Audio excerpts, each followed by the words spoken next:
Hi friends, welcome to my channel. 2025 Padmashri ಪುರಸ್ಕೃತ ಕರ್ನಾಟಕದವರು. ಮೊದಲನೆಯದಾಗಿ ಭೀಮವ್ವ ದೊಡ್ಡಬಾಳಪ್ಪ ಶಿಳ್ಳೆಕ್ಯಾತ್, ಜಾನಪದ ಗಾಯಕ ವೆಂಕಪ್ಪ ಅಂಬಾಜಿ ಸುಗಟೇಕರ್,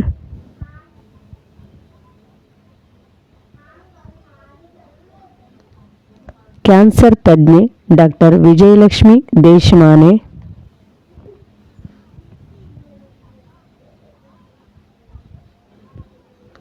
ಚಲನಚಿತ್ರ ನಿರ್ಮಾಪಕ ಹಾಸನ ರಘು,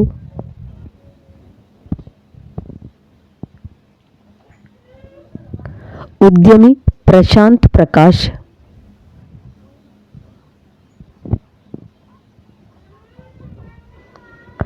ಸಂಗೀತ ನಿರ್ದೇಶಕ Ricky Kej. Thanks for watching.